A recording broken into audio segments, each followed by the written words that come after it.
So wag matigas ang ulo, wag makulit ay malakas ang hangin, puso, sa kayong ulan. So kung kayo ay hindi nyo maramdaman yung bagyo, pwedeng wala sa lugar nyo.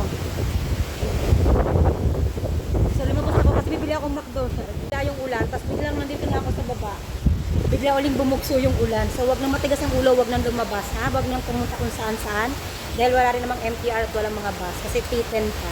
Pabugso-bugso yung weather. Pero wala akong lunch kaya bibili ako McDo.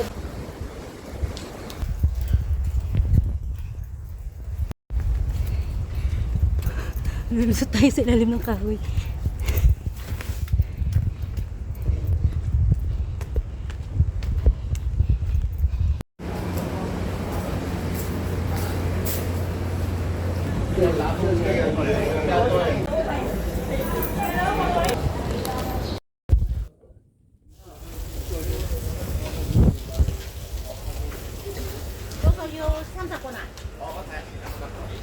Dạ, 我要48公斤。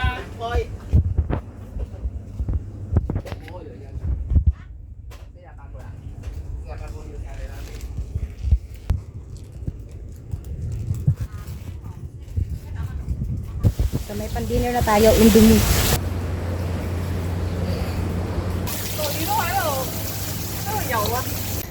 Lulusot tayo dito guys sa puno.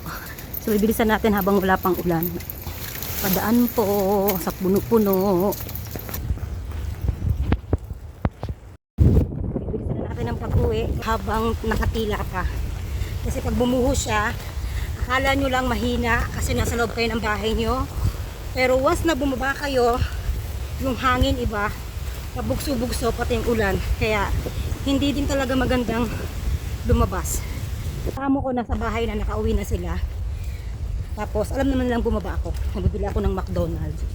Pero kabado siya kasi bumaba ako ang lakas ng ulan.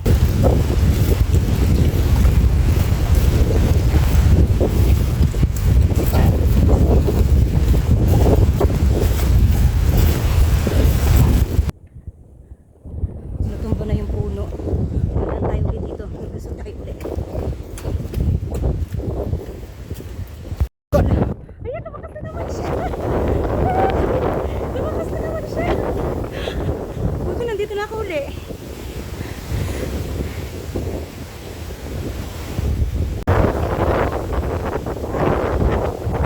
So, lumakas na naman siya. Nandito na ako sa may baba namin. Tinakbo ko. Hindi nyo siya mararamdaman kung nasa loob kayo ng bahay nyo. Pero once na bumaba kayo, doon yung mararamdaman talagang may bagyo. Para lang natin wala. Lalo na pag nagpicture tayo sa loob ng bahay natin, walang ulan. Pero pag bumaba kayo, doon talaga magkasabi na, doon talaga masabing may bagyo. Kaya kung nasa bahay kayo, huwag na kayong attempt na bumaba ng bahay. So yun ang building namin guys. Nandiyan, nakikita nyo, nabugso-bugso talaga siya. Nagdidinig ko sumisipol.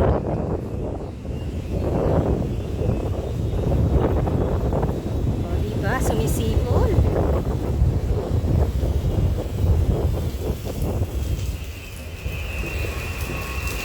So sira na yung pintuan namin.